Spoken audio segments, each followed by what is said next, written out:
I say where I see this new digital streaming world and how it may evolve, because I think we're on the,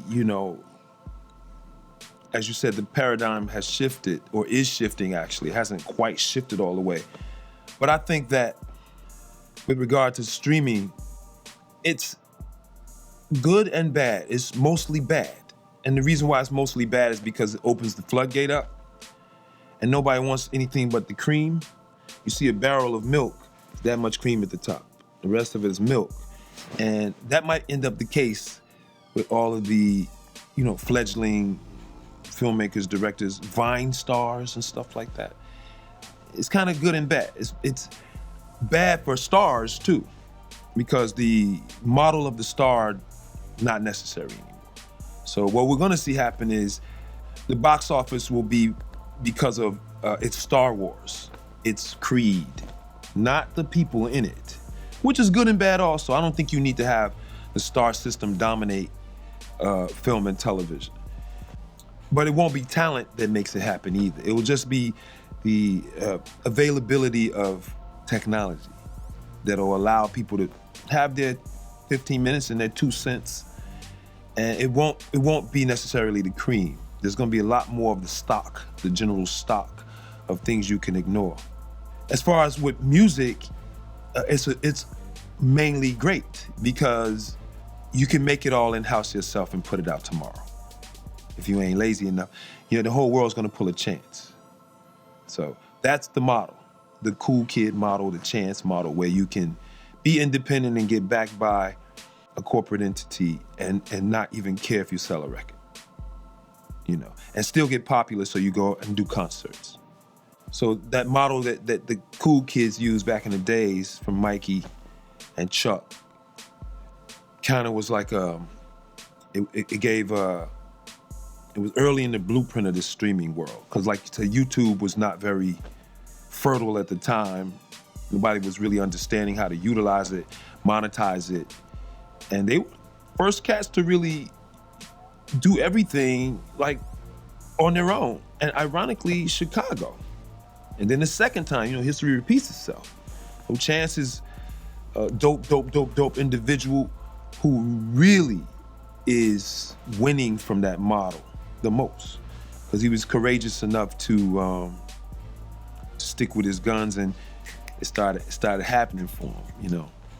I think it's better for music than for film and television in terms of the paradigm shift in streaming, because you can be a solo artist and go do it all yourself and let it go tomorrow, but it's hard to do that in film and television. You can't really be a solo artist necessarily. Nobody wants to see a one-man show, but maybe once. So you always have to have a congregation of people to put out some film or television. And what's bad in music-wise from streaming, what really messes it up is the same thing. You end up with an oversaturated market, and they don't have to feel the way we felt. Like, they don't have to like Rakim, because the star is gone now. Just like in film and television, the star's gonna go away. They don't have to like Rakim. Like, when I hear the young cats talk about hip-hop, they like this Biggie and Pac. Like, it's wild. To me, I was just never with this. Like, when I was, coming up, and I really admired those guys. They were such trailblazers. I wanted to be like Big Daddy Kane. I had 2 dancers, action and reaction. That's like Scoop and Scrap.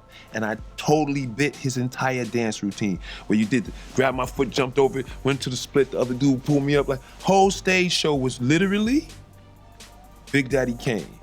What, I'm a diss Big Daddy? How? How could I diss that genre? I fell in love with music because of them. Not just hip hop, music. You understand? Like, that's all I really listen to. I got hip hop bones, you know what I'm saying? So I listen to all music now. It's Jimi Hendrix part of me that made that happen, from being in the Jimi Hendrix music and falling in love with another genre. But my first love of music came from, LL Cool J and Big Daddy Kane, Rakim, and that was the love, the in love part, like when Rakim and KRS-One and them cats and Slick Rick. I couldn't imagine being a young cat and dissing them. Well, they diss Biggie and Tupac. And Biggie and Tupac, to me, are like how you have in time, you have before and after death, after Christ, before Christ. I mean, after AD and BC.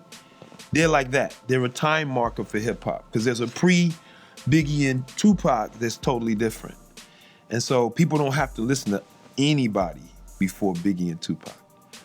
They don't, just like people don't even check out, no, we don't look at history before Christ.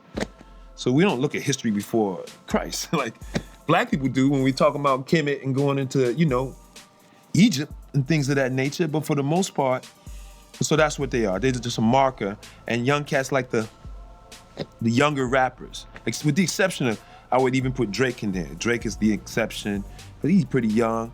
Kendrick Lamar is the grand exception. J. Cole is a grand exception. Cat like Joey Badass, you can tell they listen to hip hop and they're not disrespectful of it. And only in hip hop do artists come out and diss other artists like that. Like fundamentally dissing other artists. And people they feeding their kids with this stuff. You can't really go, I throw people under the bus. And young cats who I might even like. I hear your song, I like it. Nah, I don't like you though. So I'm not supporting you, and people don't buy music anymore. So I'm not supporting you. I'm not gonna go to your show. Cause you dissing Biggie. Yeah, I said Biggie was underrated and Biggie Pac was overrated, I mean. Like, all right, I can't get with these young cats.